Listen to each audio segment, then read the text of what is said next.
Europe 2024, the third and final part. I was heading back to Poland. Welcome to Switzerland. So just as I was about to go to sleep at 10:30, I was curled up in the tent behind the car, and I just got worried about runoff because I could hear it all trickling, and probably would have been okay, but definitely wasn't a bad idea to move. So didn't have to worry about it, and the back's all set up now. So off to One Comet to check out the glider. A front had come through and everything was very damp for the next couple of days. There was clouds on the ground. You wonder if it's always like this in the northern side of the Alps. But yeah, it was a nice drive, nice to be dry. And it was really cool to visit One Comet where they're making a lightweight glider to save dealing with all that regulation stuff. I mean, make it a bit easier hopefully than what I've experienced in the last couple of years. So yeah, it was good to check out that possibility. And it's a big investment, but maybe one day. But at the moment, the investment of a car is enough of a handful, as you'll see in the rest of this video. Switzerland was beautiful. Off the autobahns again, crossed into Austria, then into Germany, and some nice quiet roads taking me eastward, before finally I ended up crossing back into Austria again and went to Lermals, the turn point, the old ex-Alpses. I think they might be changing it next year. And then before I left Austria, I made sure to top up with the fuel, and I found an awesome place to camp just behind the petrol station. Another day of the same weather, but it was a good day to visit people. I'd arranged to meet Jacob, who I met in my last ex-Alps in the same area, and I had a great catch up with him, and then went on to meet Norbert, who I only found out was in the area when I looked at Facebook and I saw his photo from a few days before.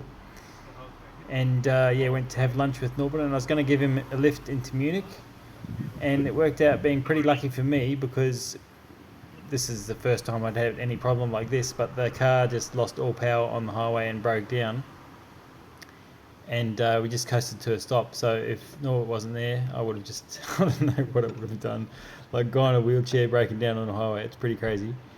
Yeah, you could call a tow, but they were quoting €400 to do that.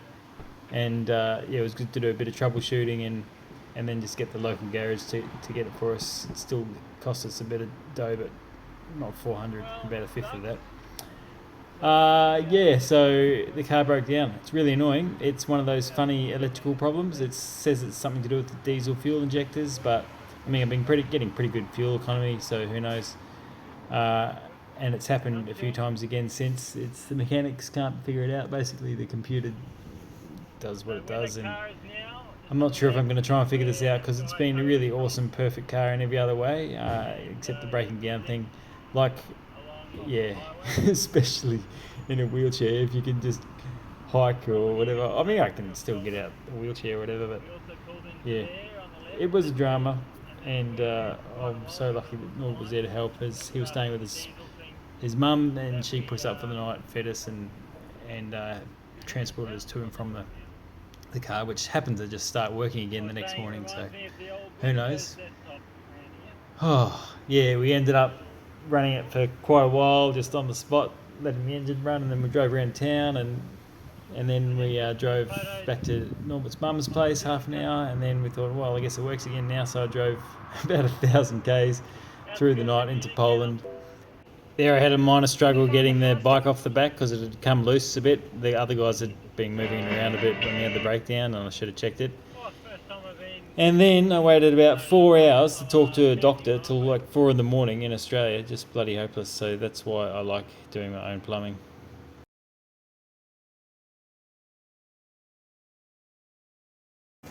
When you're disabled, everyone wants to help you, but I made sure I figured out how to put this bike rack on myself. Like when we first put it on, I made sure I could do this, so yeah, it does make it quite handy. I mean, I could always ask Phil would help, but there was no one really around here. It would have been a big drama. So yeah, I put the bike on, and then I was already in Poland, just crossed the border late the previous evening, and went to get some fuel. Probably the best price I've seen in Poland, which makes me happy. And yeah, paid the toll, but this way I'd get to. The idea was to meet up with Kamila. Actually, I was going to go to Vienna to meet up with Mum, but Kamila wanted a bit of help sorting things out. So, oh no, it's happened again. I've broken down on the highway. Yesterday I drove over 1,000 k's, so that's a good confidence boost. The day before the mechanic started it, we started it, we ran it for ages, nothing was going wrong. Actually, that was yesterday. And the day before it broke down, we thought it might have been related to the moisture because it's been drizzly, low cloud, rainy for 2 days. And it is an electrical problem. Basically, we think it's the injectors. That's what the computer says. So it's the, yeah. And so it worked a little bit. Like we started it again 6-7 times probably when it first happened, and we were able to limp down the road a bit. I haven't tried starting it again yet, but I found a mechanic just under 5 kilometres away, and the first Google review talks about someone having the exact same problem, it seems, and being super happy with the fix. So if I can get to that mechanic, it seems like I've picked the ideal place to break down, but I haven't been brave enough to fire up the engine and have a go yet. Yeah, because we couldn't get very far at all last time, very small hops. But the next day it ran for, half an hour, then 10 hours or whatever, and it was fine. So I've given it a little bit longer this time, and wish me luck. That little light is the problem. Maybe I need some black electrical tape to cover it up.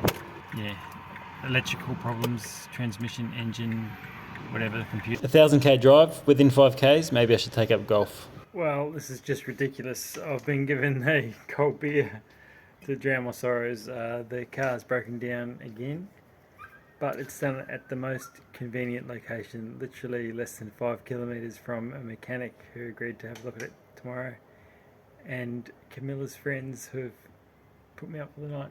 Just incredible, because I've driven over 1,000 k's. Mechanic changed the diesel fuel injector, said it worked, and off we went again. So big run down south on the highway.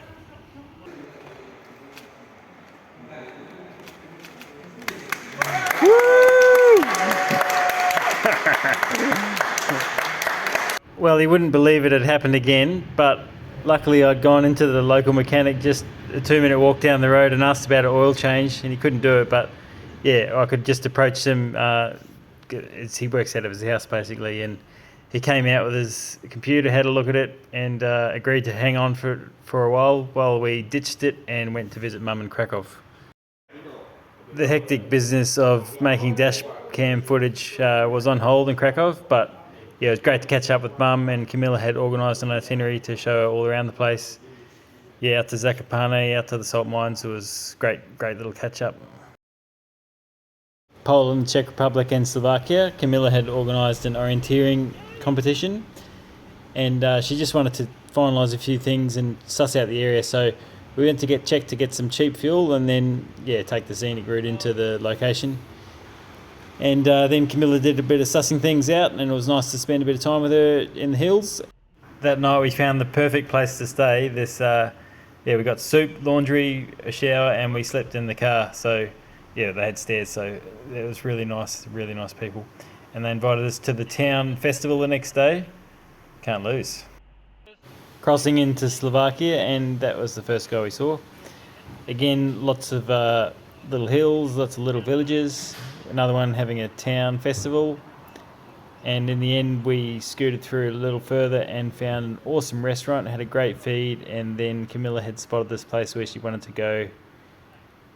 Well, we ended up going the next morning when the weather was crap, but yeah, it was a nice place to camp in the forest. Well, for me, anyways, good. This was the weather the next morning. The great thing about Kamila is she is keen. She gets you to go out and do stuff.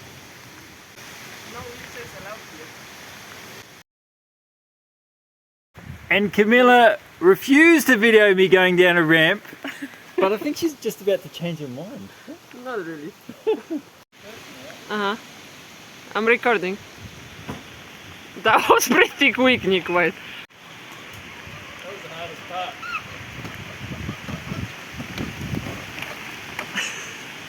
I've already made another video using this footage for how hectic it was for me to get to Prague, Marseille and the gliding club and back. So back in Prague, I'd given the car some love, dropping it in for an oil change while I was gone. I picked up Kamila and we had lunch just out of town.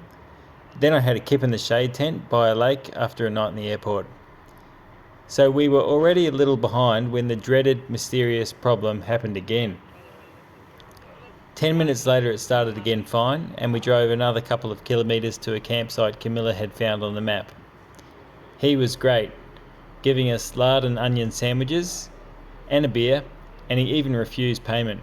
The next day we only got about 10 kilometres before the car gave up the ghost. Some locals helped us and we rode around the countryside a bit in the afternoon. They'd invited us for dinner and put us up for the night and agreed to keep our car for us so we could ditch it and go back to the old ways. I stuck out the thumb and Kamila rode the bike behind, and we started on the next adventure.